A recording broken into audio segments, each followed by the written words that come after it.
Have you ever felt like there's like a hidden layer to the stories we think we know? Yeah. Especially those really ancient texts, the ones that have kind of shaped civilizations. Mm-hmm. What if some of the most profound narratives, the tales we thought we understood, actually contain an obscured history, one that radically reshapes our understanding of power, spirituality, even, well, existence itself? Well, today we're taking a deep dive into a truly fascinating and, yeah, often controversial collection of sources. Okay. These aren't just obscure texts, they actively challenge conventional interpretations, biblical history, ancient mythologies, the unseen forces that are said to be at play behind the scenes of our world. Right. We'll be exploring these complex, really interconnected claims about, well, divine hierarchies, rebellious angels, the alleged influence of secret societies. Wow. And how all of this might tie into human history and maybe future prophecies. It's really a journey into what our sources suggest is this grand cosmic drama. Okay, so our mission today is to unpack these dense, often, mind-bending ideas. We're going to navigate different textual traditions, look closely at the nuances of ancient languages, and really try to trace the lineage of these powerful, often unseen entities. Entities that our sources claim have influenced humanity for, well, millennia. So prepare for some genuine aha moments as we uncover what these materials claim is this pre-planned continuous narrative, a kind of hidden history stretching from before the Great Flood all the way to what many call the end times. Right. We're here to help you connect these dots, offering a comprehensive but hopefully digestible overview of these truly intriguing claims without, overwhelming you with jargon. Yeah, we want to make it clear. We want to make sure you walk away well-informed with some surprising facts and, frankly, a whole lot to think about. So let's start right at the beginning. And what our sources suggest is a truly foundational concept for understanding this hidden order, this grand unseen conflict. It all seems to begin with a very specific number and an original divine apportionment of the world. Absolutely. Our sources lay out a concept that's often overlooked, I think.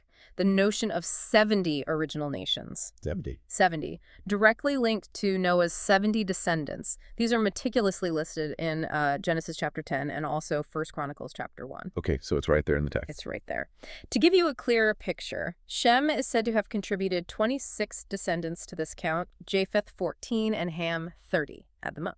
70 patriarchs. Exactly. These 70 patriarchs formed what's described as the post-Diluvian table of nations, basically the foundational blueprint for humanity after the flood. Right. Now, this seemingly straightforward genealogical list, according to our sources, is absolutely crucial, not just for grasping early post-flood history, but for discerning profound, often hidden information in later texts, particularly Deuteronomy 32.7 down 9.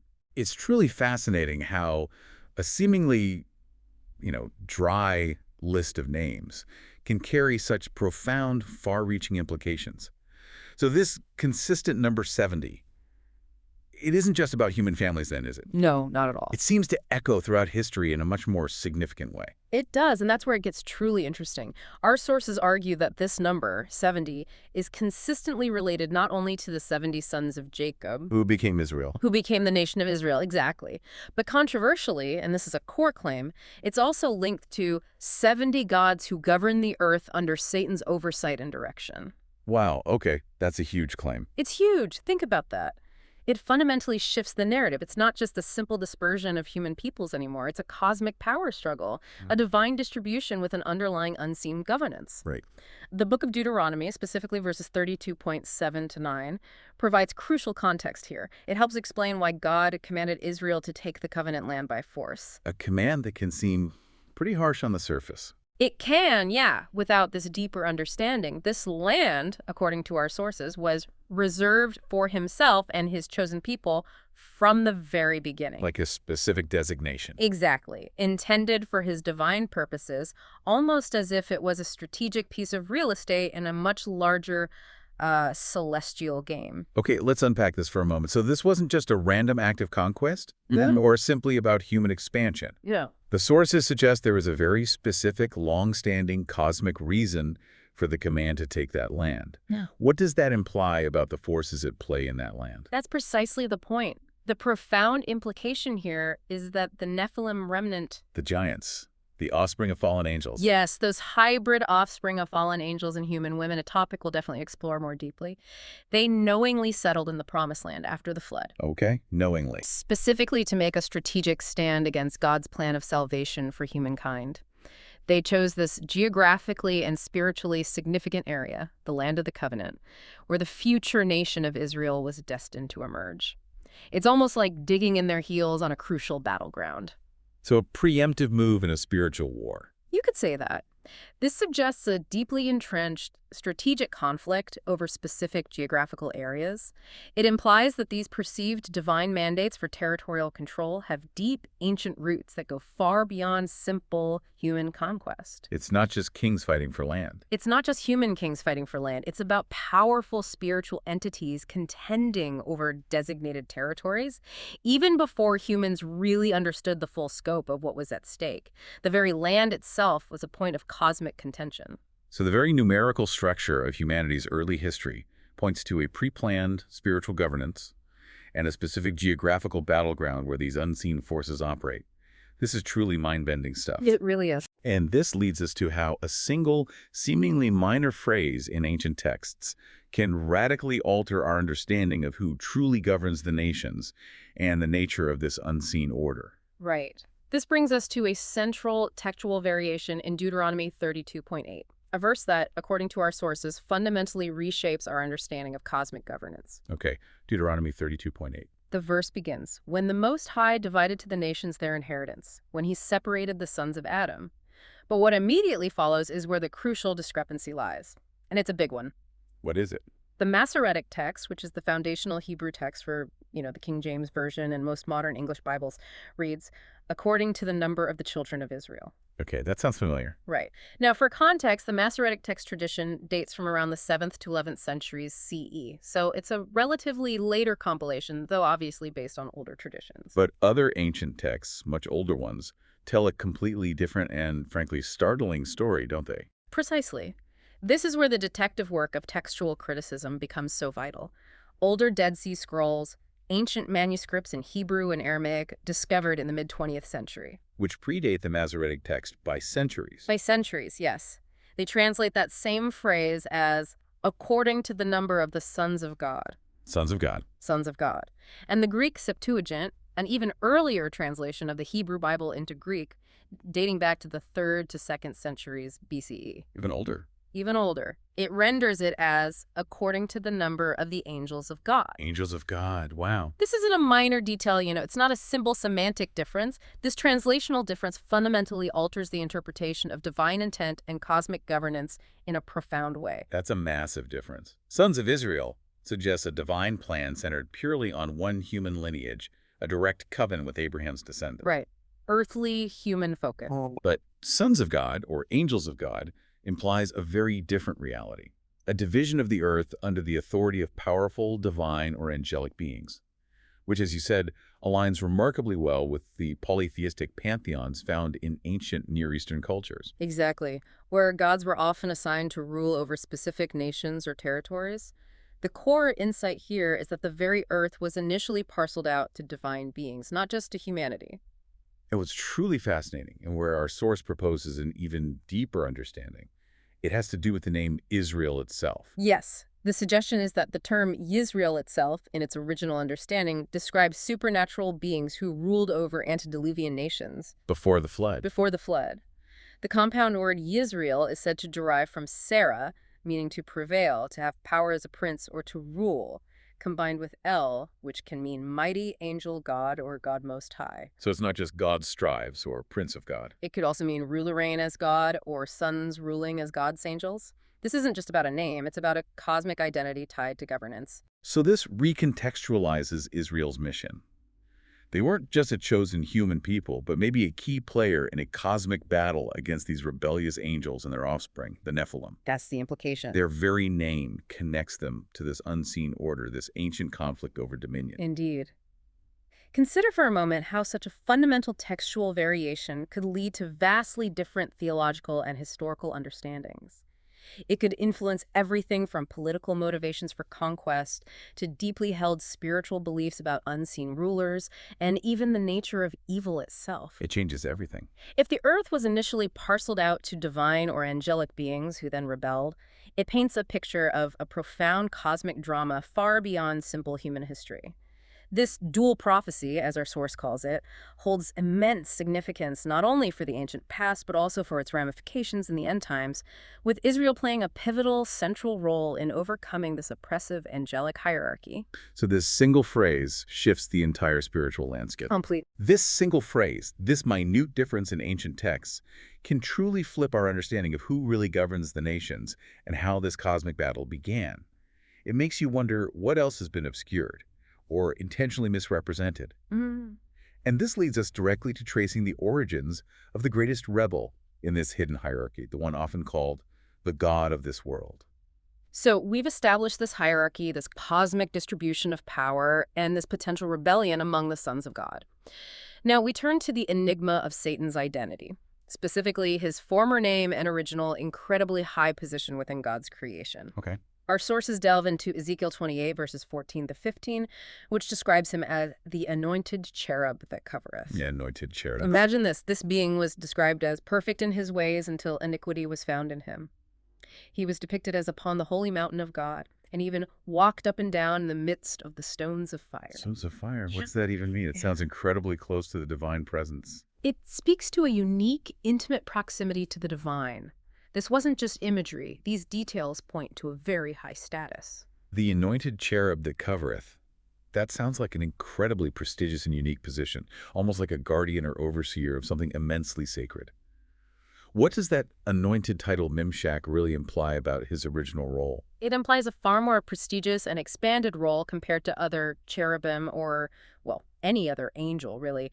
Being anointed, or in the Hebrew, Mimshak, meant he was specifically chosen and bestowed with a ceremonial or holy office. Like a king or a high priest. Exactly. Think of it like a king being crowned or a high priest being consecrated for sacred duties.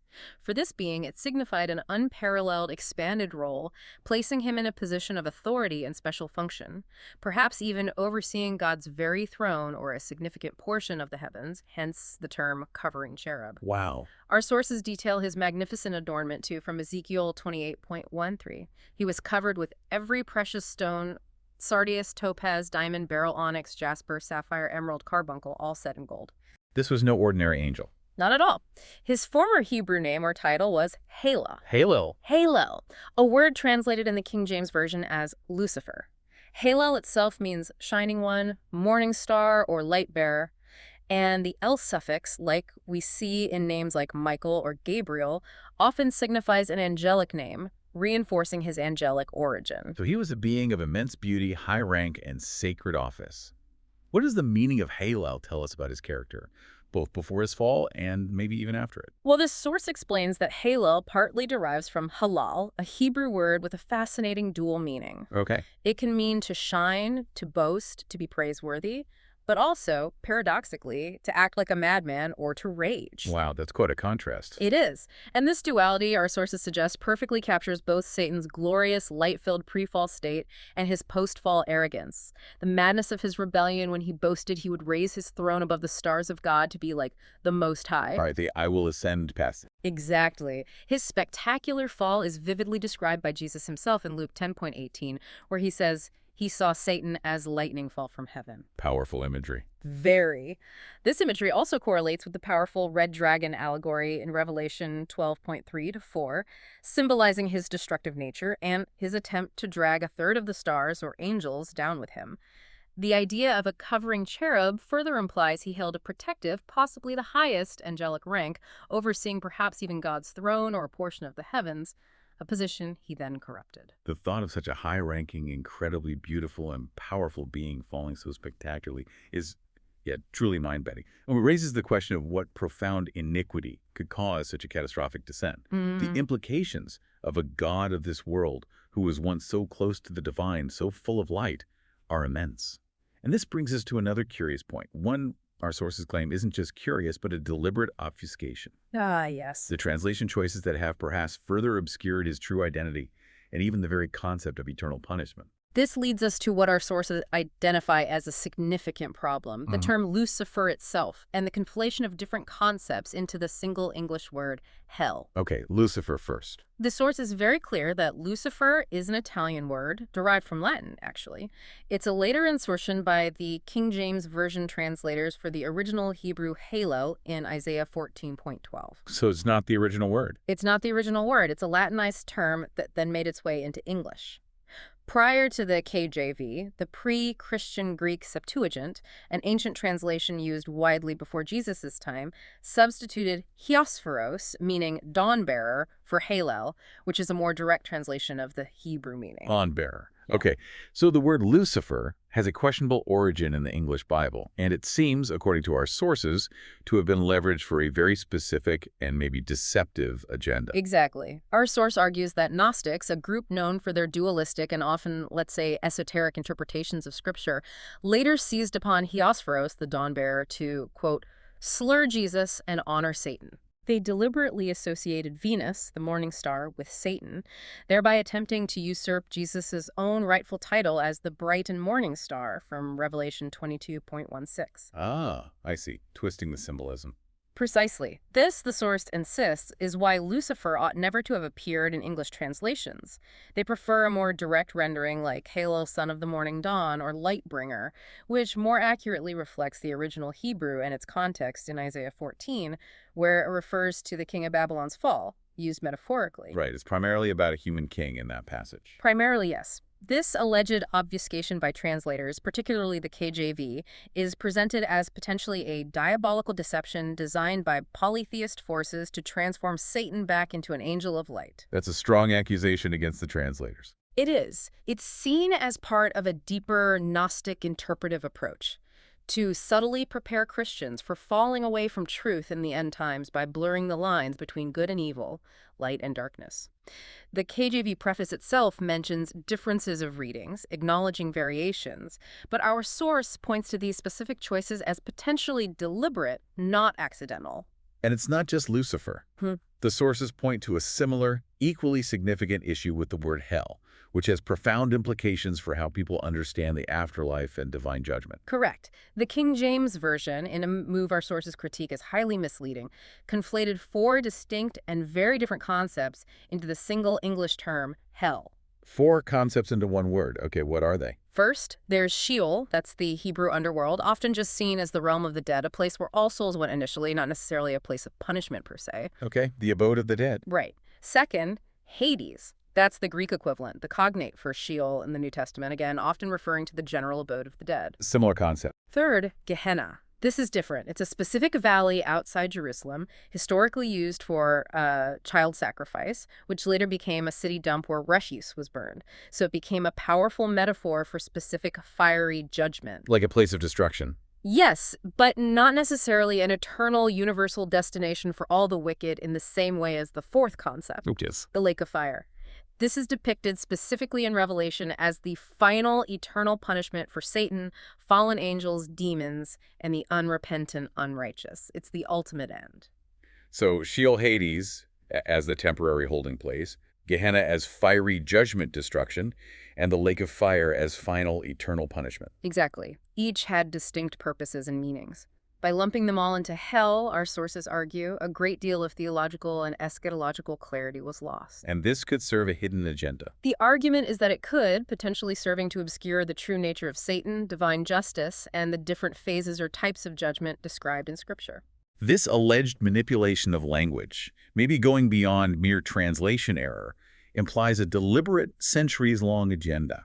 How could such linguistic choices influence centuries of theological understanding and popular perception of good versus evil? It's a profound question. If words like Lucifer were intentionally inserted and hell was deliberately conflated, what are the implications for the integrity of our translations?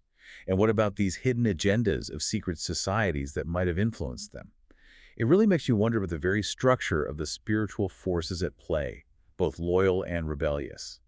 and how much has been actively obscured from us. Well, this idea of a hidden structure, this potential celestial mafia, as our sources provocatively call it really reveals the possible depth of the deception we're exploring. Yeah. It leads us right into the heart of modern symbolism and end-time prophecies, particularly regarding figures who might claim divine authority.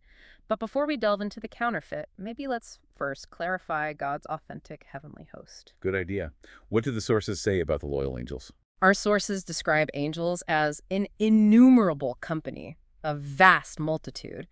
But they're not just a chaotic crowd, they're classified into distinct orders and ranks, forming what's often called an organized army, or host of heaven. Like a military structure. In a sense, yeah, highly organized. Beyond this, God himself, our sources note, has a council of the Lord, a holy congregation where his throne sits, where divine decisions are made and proclaimed. We often hear about different types of angels, cherubim, seraphim, and there are traditional hierarchies that have been taught for centuries, right? Like from Dionysius. Right. Dionysius, the Areopagite's traditional hierarchy, is often cited. It lists, seraphim, cherubim, and thrones at the top, then dominions, virtues, powers, then principalities, archangels, and angels at the bottom. Okay. But our sources discuss this and explicitly note significant inconsistencies with biblical accounts. Oh. How so? For instance, archangels like Michael and Gabriel, who are often placed lower in Dionysius' hierarchy, are actually presented as higher than seraphim in our sources' interpretation. Higher than seraphim. Yeah, they're seen as part of the first hierarchy of watchers, who stand directly before God and perform special functions. Michael, for example, is called the chief prince of God and guardian of Israel. That implies a very high rank. That's a significant reordering of what many people assume. Yeah. So who are these thrones then in this view, if not what we typically imagine? And what are some of the more striking features of these loyal angelic beings described in Scripture? Well, the source identifies the thrones mentioned in Colossians 1.1c not necessarily as a separate angelic class in that traditional hierarchy, but connects them to the apportionment, also known as wheel angels, from Ezekiel's incredible vision. The wheels within wheels. Exactly. These are truly incredible beings, dwelling within the wheels of God's throne itself, and described as having numerous eyes all around them. It depicts a very deep and intimate connection to God's throne, signifying their role in his movement and perhaps omniscience. That's an amazing image. It is. Then scriptural angels also include the seraphim, described as fiery, six-winged, possibly serpent-faced beings who perpetually surround God's throne, continually crying, "Holy, holy, holy." The fiery ones. Yes. Then there are the cherubim, known for their 4 distinct faces: man, lion, ox or bull, and eagle, and their role is protectors, famously guarding the gates of Eden with a flaming sword after Adam and Eve's expulsion. Powerful guardians. Imagine the incredible power, intelligence, and sheer majesty of these beings, created immortal and critically with free will. Free will, which leads to the rebellion. Exactly. The magnitude of the rebellion, when supposedly 1/3 of these angels chose to defy God, must have been truly immense. It's also said they were even required to report to God at appointed times. What happens when they don't show up? Is that part of the rebellion? Well, the Book of Enoch, specifically Enoch 18.1 Big Scene, describes the stars which roll over the fire are they which have transgressed the commandment of the Lord in the beginning of their rising, because they did not come forth at their appointed times. This failure to report, this deliberate no-show, is presented as a significant act of defiance, possibly marking the official start of the larger rebellion among these powerful entities called Watchers. So it's cosmic insubordination. Pretty much. Understanding these distinct roles in the vivid visual descriptions, fiery stones, wheels within wheels, multiple faces, it really deepens our appreciation for the divine realm and the intricate hierarchical order that existed before this catastrophic rebellion. It emphasizes that this wasn't just a minor disagreement. So we have this incredibly detailed, intricate, and powerful loyal angelic host. But what about the rebels? Where did their organized defiance truly begin, according to these sources? And what was the nature of their original sin that spiraled into such a widespread cosmic conflict? Their rebellion, according to our sources, drawing heavily from the Book of Enoch and also interpreting Genesis 6.1-4, the account of the sons of God taking human wives. It specifically began on Mount Hermon. Mount Hermon, okay. This is where 200 of these no-show watchers, a specific class of angels, swore a mutual binding oath not to abandon their perverse plan. What was the plan?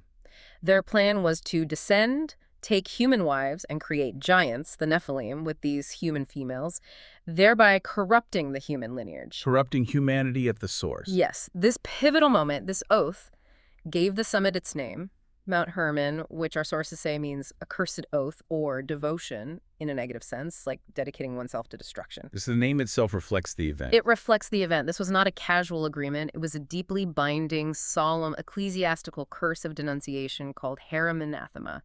It essentially sealed their collective fate to this act of rebellion. An accursed oath sworn on a mountain that then becomes named after it. That's a powerful and disturbing image. What was the ultimate insidious aim of this Herem anathema, this collective sworn commitment? The sources are very clear. This oath was a commitment to destroying the purity of the Adamite line and leading humanity towards spiritual extinction. They wanted to corrupt God's creation at its very core. Wow. This, our source argues, explains why God instructs humanity not to take oaths of any kind in Matthew 5.3437. It's presented as a direct divine warning against replicating such a destructive, binding commitment that has cosmic implications. So a warning rooted in this ancient angelic failure. That's the connection made. Mount Hermon wasn't just a location, it became the strategic epicenter for giants and the feudal Nephilim world order system enslaving humans. Even after the flood, giants, specifically their Rephaim, like the legendary King Og of Bashan. Oh, King of Bashan, he's mentioned in the Bible. He is described as the remnant of giants, reigned from the Hermon region. The sources specifically connect this to places like Ashtaroth and Idre, ancient strongholds in the Hermon area. So Mount Hermon became not just the site, but the spiritual and literal stronghold for this rebellion, directly linking the antediluvian watchers to post-flood giants. That's the argument. It implies a continuous geographical struggle rooted in that specific place. And the name Hermon itself has connections. Yes, the etymological links, as described in our sources, are striking and reinforce this. Hermon derives from the Semitic root HRM, which carries meanings of taboo, consecrated, or accursed. Accursed, like Jericho. Exactly. It's directly connected to the Hebrew cherub, a term used in Joshua 6.1718 to describe Jericho as an accursed city, designated for utter destruction because of its depravity and connection to these dark forces. So the language ties it together. The language seems to tie it together. Imagine the psychological and spiritual impact of such a binding, destructive oath sworn by powerful, immortal beings. It's a profound act of defiance that, according to these sources, still resonates in the ongoing spiritual battle and the warnings against oaths. It highlights the deep-seated, destructive commitment of these rebellious entities. And Enoch gives details. Enoch 6.3-6 gives us the chilling detail. And they said one to another, "Let us choose for ourselves wives from among the daughters of men, and beget us children." And Samjaza, who was their leader, said unto them, "I fear ye will not agree to do this thing, and I alone shall have to pay the penalty of a great sin." And they all answered him and said, "Let us all swear an oath, and bind ourselves by mutual imprecations not to abandon this plan, but to do this thing." Wow. Pact of cosmic treason. This oath on Mount Hermon seems to be a foundational act of defiance, explaining the formation of a rival, perverse divine structure, what our source vividly calls a celestial mafia. That's right. Following his spectacular fall, Satan, acting as a direct counter to God's heavenly council, established a counterfeit council congregation of God. This is implicitly described, the source argues, in Psalm 82, where God judges the gods for their injustice. Judging the rebellious council. Yes. This assembly is populated by his high-ranking rebellious angels. It is chaired by Satan himself and located significantly on a high mountain assembly, explicitly identified with Mount Hermon. The same mountain as the O's. The very same mountain, the ancient home of Baal and the Baalim, the pagan deities worshipped throughout the ancient Near East. This counterfeit council, our sources claim, reigns over the 70 nations of humankind, both before and after the flood, directly mirroring God's original distribution of the earth to the true sons of God before their rebellion. So it's a deliberate parallel structure, almost a dark mirror image of God's own divine counsel, a parody of the true order. And the sources even suggest this dark hierarchy includes a counterfeit triune throne. Indeed. This celestial mafia of council godfathers is capped by a counterfeit triune throne seat, designed, perhaps, to mock God's own triune nature. Below this perverse throne, our sources describe 7 Satans and 70 gods of the nations. 7 Satans. Not just one. That's what the source claims, suggesting a layered structure of evil, maybe different aspects or ranks of this opposing force. Our sources argue that many polytheistic religions throughout history, from the Greek Atlantean traditions to the Anunnaki narratives of Mesopotamia, are rooted in this very system. So these ancient pantheons, Mhm. they weren't just myths, but reflections of this fallen hierarchy. That's the interpretation. They describe lands being apportioned to these rebellious gods, directly counterfeiting God's own council of angels and his initial divine distribution of nations. Even the very word hierarchy itself, deriving from the Greek hierarchia, meaning ruler of sacred matters, or a collective body of angels grouped in 3 divisions, can be seen through this lens, reflecting the organizational structure of both divine and perverse spiritual realms. Is there external evidence for this council on Hermon? Well, the source points to the Ugaritic texts, ancient Canaanite texts discovered in Syria. They consistently record the Balaam Council of Gods at Mount Hermon, providing independent textual support for this idea of a divine assembly on that very mountain. And it seems this dark hierarchy isn't just male. It includes powerful female deities as well. Yes, that's an important detail. Worldwide polytheism records accounts of powerful female goddesses, such as Tiamat, the primordial chaos goddess in Babylon, Loten, Verita, Ashtaroth, a prominent goddess of fertility and war in Canaan, Isis, the Egyptian mother goddess, Hera, the Greek queen of the gods, and Juno, her Roman counterpart. So consorts to the male deities. Often depicted as consorts to chief male deities. Our source suggests these might reflect Satan's own consort, emphasizing a dualistic, perverse structure within this dark pantheon. These rebellious entities, acting as cosmic con artists, are also referred to as wandering stars in Jude 1.13. Wandering stars, like planets that went off course. Sort of, yeah. Acting as seducers and imposters, pulling humanity away from the true light. The idea is also highlighted that architecture itself, particularly grand structures rooted in ancient polytheist-inspired designs, implicitly honors Satan as the great architect of the universe, a title he usurps from God. Wow, so even buildings can be part of this. It connects this unseen order to the very structures that shape our world, suggesting a pervasive influence. This hidden structure, this celestial mafia, truly reveals the incredible depth of the deception that our sources claim has permeated human history. It leads us right into the heart of modern symbolism and end-time prophecies, particularly regarding figures who would claim divine authority and attempt to mimic the divine plan. Right. This deliberate manipulation of language and symbolism isn't just about, obscure ancient history. It's about shaping perceptions of leadership and divinity itself, preparing the way for a particular agenda. It leads directly to the core of what our sources say about the Antichrist figure. And it starts in surprising places.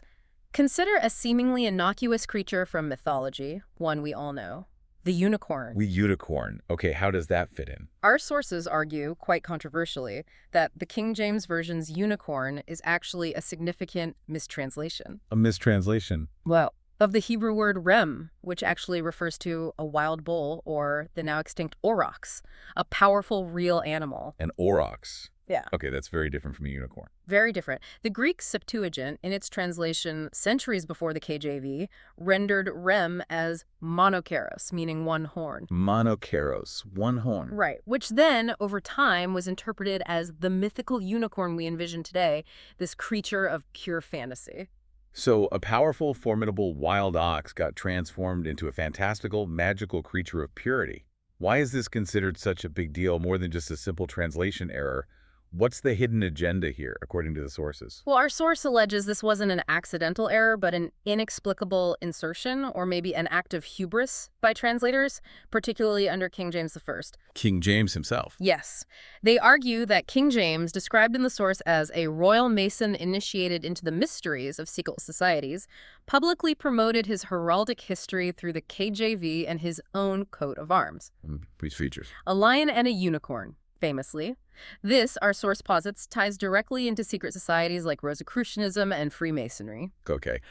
which are said to secretly view Lucifer Halal as the good god of light and knowledge, a bringer of enlightenment, contrasting him, supposedly, with the evil, restrictive true god referred to as Adonai, worshipped by Jews, Muslims, and Christians. That's a strong, indeed a radical claim. that King James would subtly embed his own Masonic and esoteric beliefs aligning with a Luciferian perspective into the sacred text through something like the unicorn symbol. It's a very strong claim presented in the source material. What's the deeper occult meaning of the unicorn in these traditions, then, if it's not just a mythical beast? In polytheistic and occult traditions, the unicorn is presented as a remarkably potent symbol. It's associated with Christ consciousness or pure unconditional love in some New Age interpretations. Kind of co-opting Christian terms. Exactly, reframing traditional concepts. It's described as an etheric being, an ascended horse, and fully of the angelic realms, even linked to Atlantis' supposed golden age, an enlightened era. Angelic realms. Shockingly, the sources state it's given the same rank as archangels, supposedly receiving instructions directly from seraphim, thus classifying it functionally as a watcher, one of those rebellious angels. A watcher. Like the ones who fell. That's the connection made. Its single horn allegorically represents the third eye, the chakra for spiritual enlightenment, a symbol of occult knowledge and inner vision. Okay, this is getting really out there. It goes further. The source even goes so far as to claim the unicorn is a DNA-altered antediluvian chimera beast, a kind of Nephilim warrior steed ridden by demigod kings before the flood, too large and monstrous for Noah's Ark, and thus wiped out in the deluge. So it transforms a symbol of purity into one of ancient genetic corruption and rebellion. Precisely. It flips the common perception entirely. How could a seemingly innocent mythical creature become so deeply intertwined with such profound occult meaning, secret societies, and even end-time prophecy? What does this alleged deliberate misdirection imply about the hidden battle for human consciousness and belief? It sounds like a sophisticated spiritual warfare tactic. It suggests a profound and long-term strategy, perhaps, to reshape human understanding and subtly embed a different deceptive narrative into our very cultural fabric and spiritual texts. This deliberate manipulation of language and symbolism isn't just about mythical beasts. It's about shaping perceptions of leadership and divinity itself. Preparing the ground. Preparing the ground for a coming figure. It leads directly to the core of what our sources say about the Antichrist and his lineage, a figure who will embody this very deception. This grand deception, this Luciferian agenda, seems to culminate in specific figures throughout history, leading up to the Antichrist. That's right. Our sources don't just see historical tyrants. They present past figures like Nimrod, the powerful king of Babel. Builder of the tower. Yes, Nebuchadnezzar, the Babylonian emperor, Alexander the Great, Julius Caesar, Napoleon Bonaparte, and Adolf Hitler, not merely as ambitious rulers, but as Antichrist archetypes. Archetypes. Like prototypes. Exactly. Each of them, according to these sources, sought in some way to become a deity in their own right, to usurp divine authority. Hitler, for example, is noted to have considered himself a messianic or Christ-like figure within his own twisted Aryan pantheon, believing he was divinely appointed. Chilling. The Antichrist, according to prophecy, is described as the little horn in Daniel 8.9 and is identified by our source as this unicorn from Mount Hermon, a direct descendant or embodiment of that ancient evil who will be given immense power by Satan. The unicorn from Mount Hermon, tying it all back. This is truly chilling. The idea that a lineage of figures has consistently attempted to usurp divine authority, almost as if they are following a pre-written script. And it's not just political leaders, is it? Secret societies play a crucial hidden role in enabling this narrative. Absolutely. Our sources explicitly state that secret societies like Freemasons and the Illuminati allegedly believe Lucifer is the real god of the universe. The real god. Yes. They supposedly promote the idea that Lucifer is the good god, the light bearer, who is fighting against the evil, tyrannical, true god, referred to as Adonai or Yahweh, who is worshipped by Jews, Muslims, and Christians. Flipping morality completely. Completely. These organizations are presented as ultimately preparing to bring about the New World Order under the new Babel that worships Lucifer, a global system designed to centralize power and venerate this fallen angel. Is there evidence for this claim about Freemasons? Well, the source frequently quotes Albert Pike, a prominent 19th century Freemason, allegedly revealing this secret doctrine to higher degrees. The quote often cited is something like, "That which we say to the crowd is, we worship God, but it is the God that one adores without superstition. The Masonic religion should be, by all of us, initiates of the high degrees, maintained in the purity of the Luciferian doctrine."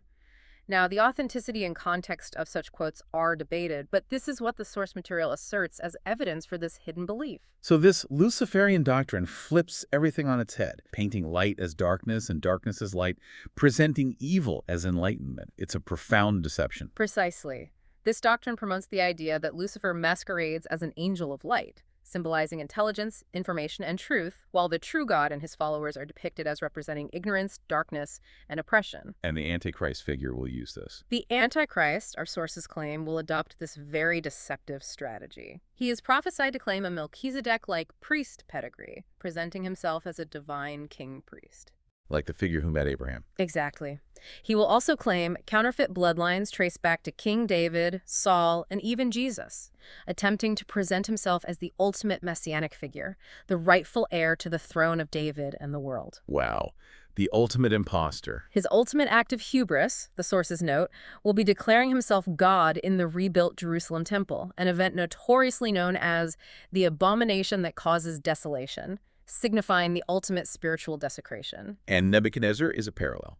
Nebuchadnezzar's actions, building a colossal image of himself for all to worship and desecrating the temple of God, are often cited as historical parallels, archetypal precursors to the Antichrist's ultimate blasphemy. If historical figures are seen as archetypes of this coming Antichrist, what patterns can we identify in their rise to power and their self-deification? And how might this hidden doctrine influence contemporary global movements and the perceived battle for truth that we see playing out today? It truly feels like an unseen war for the very narrative of humanity. It does. And what's fascinating here is that this grand deception, this cosmic war for dominion, culminates in a final battle. And surprisingly, the location of this legendary clash might not be what many assume. Armageddon. It's time to solve what our sources call the Armageddon riddle. Most people, when they hear Armageddon from Revelation 16:16, immediately envision a place near Megiddo in northern Israel. Right, the Valley of Megiddo. However, our sources challenge this common understanding, pointing out a crucial detail. Megiddo is a valley or a plain, specifically the plain of Esdraelon, not a mountain. Yet the biblical name Armageddon itself contains the Hebrew word har. Har, meaning mountain. Meaning mountain. Har-Armageddon. Mountain Megiddo doesn't quite fit geographically. So the very name implies a mountain, but the commonly accepted location is a valley. This suggests a deeper hidden meaning, perhaps rooted in linguistic nuances that have been lost or deliberately obscured over time. Indeed. The mystery, according to our source, lies in the Hebrew tongue and the ancient pronunciation of the Hebrew letter ayin. Yes. This letter can be silent or pronounced with a hard G sound. Think of how the Hebrew Amora likely became the English Gomorrah. Ah, okay, Gomorrah. The source argues that the true location of Armageddon is Harmod, meaning mountain of the congregation or mountain of assembly, from Isaiah 14:13. Where Lucifer said he'd set his throne. Exactly. The mountain where Lucifer declared he would ascend above the tops of the clouds and make himself like the Most High. Now, if you pronounce mode with this ancient hard G sound, Okay. it could easily be rendered as mode. Harmod. Armageddon. And this mountain of the congregation is unequivocally identified by our sources as Mount Hermon. Mount Hermon, the very home of Baal and the infamous assembly of those rebellious parent gods, the Watchers. This is truly mind-bending. The idea that the final climactic battle of human history could be on the very mountain where the original angelic rebellion took place, where the accursed oath was sworn. It implies an incredible, profound continuity of spiritual warfare. It takes everything. Stretching from ancient times all the way to the end times, it makes the entire story circular. It absolutely connects everything, creating a powerful narrative arc. Mount Sion, which is a variant name for Hermon that predates its association with Jerusalem. Zion, not Zion. Sion, S-I-O-N. It's presented as the earthly counterfeit of God's Har Mubin Mogend in heaven, a deliberate mirror image. Our sources suggest the Antichrist will cunningly exploit this Sion-Zion conflation, the confusion between Mount Hermon and the true Mount Zion, Jerusalem, and fight his final battle at Mount Hermon, drawing on its ancient dark significance. Exploiting the confusion between the names. Potentially, yes.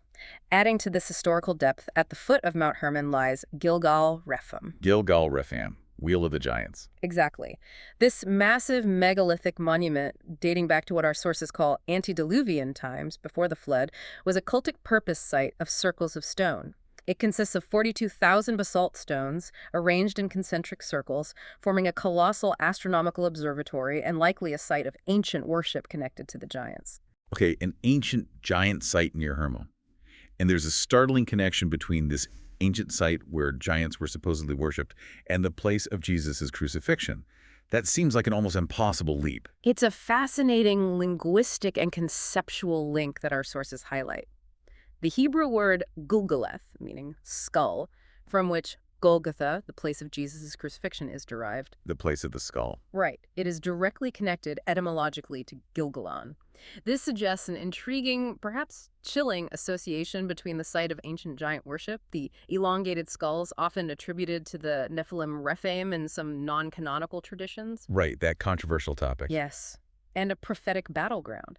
The etymological link between Gilgamesh, the famous ancient Mesopotamian hero associated with stone constructions or journeys, Hero of the stone's wheels stone. and Gilgal-Rephaim further deepens this connection to ancient demigod figures, implying a long-standing lineage of power and influence rooted in that region. It paints a picture where the very ground of ancient conflicts holds clues to end-time prophecies. This idea that the final battle could be on the very mountain where the original angelic rebellion took place, that the threads of cosmic history would converge there, is truly mind-bending and deeply unsettling. So what does this all mean for the ultimate resolution of this ancient conflict, this cosmic battle, and the role of the true divine figure in bringing it to an end? Indeed, if Armageddon is truly Mount Hermon, it implies a profound continuity of spiritual warfare from ancient times to the very end times, tying all these disparate threads of history and prophecy together. This grand, unfolding narrative, this cosmic drama, culminates, according to our sources, with the definitive triumph of the angel of the Lord. The angel of the Lord who appears throughout the Old Testament. Exactly, and our sources identify this mysterious figure directly with the Word of God, a title that New Testament scriptures like John 1.1 and Revelation 19.13 explicitly ascribe to Jesus Christ. So the Word who was with God and was God. And through whom all things were created. So that this angel of the Lord isn't just an ordinary angelic messenger, it's a divine manifestation of God himself, a pre-incarnate Jesus stepping into human history. That completely redefines those Old Testament encounters, like with Hagar or Abraham. Or Moses at the burning bush. This angel of the Lord displayed powers and characteristics attributed only to God. Forgiving sins, accepting worship, declaring absolute divine authority. Right. Proverbs 8.22 through 36 describes the Word being brought forth as the first of his works, existing before creation itself, as God's architect, craftsman, or artificer. The master builder. A master builder at God's side, intimately involved in the very fabric of existence before anything else was made. Famously, the angel of the Lord appeared to Moses in the burning bush, declaring the ultimate divine name.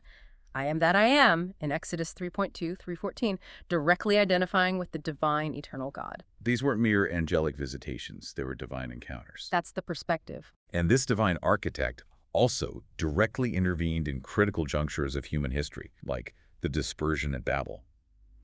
That seems to have been a strategic move in this cosmic chess game. Yes. Our sources argue that the Word, identified as Jesus, along with the Holy Spirit, are God's greatest beings that operate in unison but separate from God, each with distinct functions yet united in divine purpose.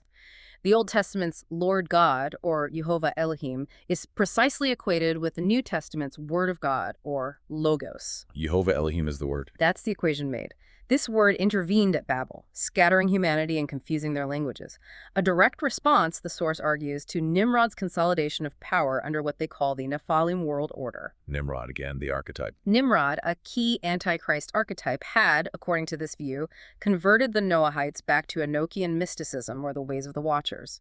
The intervention at Babel ensured humanity's dispersion, preserving their availability for the ultimate word-made-flesh plan of salvation. Breaking up the rebellious consolidation of power. Right. Abraham was then chosen by Jehovah, the Word, to revive post-Diluvian monotheism, becoming the father of a nation through whom the true divine lineage would be preserved. The significance of names like Joshua or Yeshua, meaning Jehovah is salvation, as a precognate of Jesus, is also highlighted, directly tying this divine intervention to the promise of salvation through God's chosen one. So the divine architect, the angel of the Lord, then takes on human form, a pivotal, world-changing moment in this grand narrative. This act sets the stage for the ultimate resolution of the angelic rebellion and the cosmic conflict that has been unfolding since before recorded history. Indeed. The Word chose to become flesh, not randomly, but specifically through the Adamite lineage, Noah, Abraham, Isaac, Jacob, Israel, and Judah, to preserve those written in the Book of Life and to provide a path to redemption for humanity. A specific lineage for a specific purpose. Yes. Jesus' crucifixion and resurrection are presented as the ultimate, decisive resolution to the angelic rebellion, crushing the power of sin and death, and initiating the resurrection sequence in the end times. Jesus is unequivocally identified as the branch of God in Isaiah 11.1 and Jeremiah 23.5, symbolizing his royal and divine lineage. The rightful king. And the firstborn of all creation, established as being above all angelic orders in Colossians 1.15:17. He is the preeminent, ultimate authority. And there's a mysterious figure from the Old Testament, Melchizedek, the king and priest. Yeah. He's also intimately connected to Jesus in this grand narrative, almost as a prefiguring. Yes. Melchizedek, the king and priest of Salem, who famously met Abraham and received tithes from him. He's presented as a similitude or prefigurement of the word of Jesus. The book of Hebrews describes him as a priest after the order of Melchizedek, not the Levitical order. He's without father or mother or genealogy, having neither beginning of days nor end of life, resembling the Son of God. It highlights Jesus' unique and eternal role as both king and priest, after the likeness of the angel of the Lord, as the source puts it. A unique eternal priesthood. Exactly. This true Melchizedek holds a unique position. However, our sources also warn that the Antichrist will attempt to usurp his counterfeit title of King of Jerusalem by claiming to be a Melchizedek-like priest himself. Another counterfeit. Another counterfeit, tracing his own counterfeit bloodlines back to King David, Saul, and even Jesus. This would be the ultimate deception, presenting himself as the true messianic figure after staging a counterfeit Armageddon war. This highlights the fundamental defining battle between authenticity and counterfeit, truth and deception, that defines this entire cosmic conflict from its ancient origins to its final resolution. This sounds like the ultimate mimicry. A final cunning deception designed to lead people astray before the ultimate reckoning, the true divine judgment. That's precisely it. This understanding, gleaned from these sources, is presented as critical to prepare individuals to discern true messianic claims from false ones in the end times. And the final judgment. The ultimate judgment, as revealed in these texts, is described in stark terms. Satan, along with his fallen angels, demons, and all those who accept the mark of the beast, will be sent first to the abyss, a temporary holding place, and then finally, eternally, to the lake of fire. But there's hope. Resurrection. Yes, for those who refuse the mark, those who martyred themselves for their faith, those who died in Jesus, those who are still alive and awaiting his return, and the faithful of Israel and Judah, a series of resurrections will occur, culminating in the establishment of God's eternal kingdom. A final restoration. A final restoration. This entire narrative weaves together creation, rebellion, redemption, and final judgment into a continuous, unfolding story. It provides a challenging, yes, but profound perspective on an unseen world and a cosmic battle playing out through history and into the future, a battle that is ultimately decided by the true divine king. This deep dive has truly given us a profound, albeit challenging perspective on an unseen world and a cosmic battle playing out through history and into the future. It's definitely a lot to take in. It is. But there's one last thought that maybe ties it all together, something to truly ponder. Okay. Our sources suggest that the greatest deceptions are often hidden in plain sight, embedded in the very language we use, the symbols that surround us, and even the geography of our world. Hidden in plain sight. If the world's most powerful institutions and ancient myths potentially encode the lineage and agenda of a Nephilim world order, a system designed perhaps to deceive and control, this raises an important question for you, the listener. What's the question? What unspoken oaths might you be tacitly participating in? Perhaps unknowingly through the narratives you accept. And what light are you truly following in your understanding of the world? That's a heavy thought to end on. It invites you to critically analyze the narratives that shape your understanding of the world. Keep digging, keep questioning. And join us next time on The Deep Dive.